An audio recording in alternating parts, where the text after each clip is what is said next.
Брат, най-много мразях в този живот три неща. Това са гадното време. Грозните момичета. Да. И тъпите въпроси. Наистина това е най-гадното. Примерно, говоря по телефона и викам: добре, коте, супер, коте, айде, коте, чао, коте. Все ще се намери някой да ме пита: бе, ти с жена си ли говори?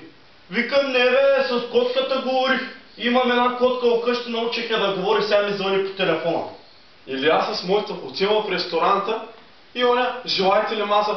Не, нямам нужда от маса, първо едно чердже тук и три възглавнички, имам да едем на земята, нали? Това жена ми е шампион, шампион по тъпия въпрос. Какво каза? Какво са такова? Още на първата ни среща паля цигара: ма ти какво пушиш ли?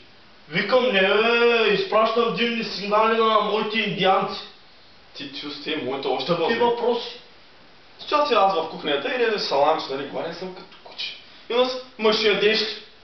Не, няма да я, нали, правя си маска за очи, обаче вместо краставички слагаме тук и тези саламчета и целият самажа в кьопо. Много просто, много.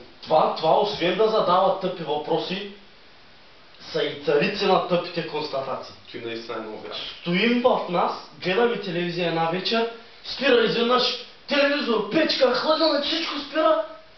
Скъпи, спре тока. Викам: верно ли има? Аз не можах да разбера от тази тъмница. Между другото, на мен е единствено по-тъпи въпроси от жена ми задава за болекарката. Отивам аз, сядам си на стола и унаскъде почвам: че гърка с 5 различни работи вътре, все едно съм лапнал тракийското съкровище и аз ти казвам: целият, викам, ще ми скочат комарите, а извинявай, боли ли? Не боли, аз просто се тренирам, нали, за вокална дед-метал група, що да боли? Верно, тъпите въпроси са навсякъде, дори детската градина така. Викам: ще ми доведете ли Жорко? Вие баща му ли сте?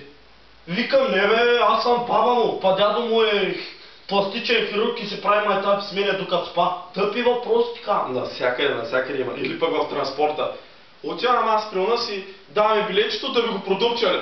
Не го продупча, нали? Малко стата си го служи да се размихне, аз няма какво да го правя. Навсякъде тъпи въпроси. Или в автобуса стоя с някакъв такъв пред вратата и един зад мене: ще слизате ли? Викам: не, приятелю, аз се изкачам. Или пък най-ганто нещо от всичките, стоя си в туалетната, нали? Изведнъж един почва: блъска, вече си излезе с панците, накрая чука: извинявайте, свободно ли? Да бе, свободно и няма никой, ако искаш влизай, сядай, как да стане?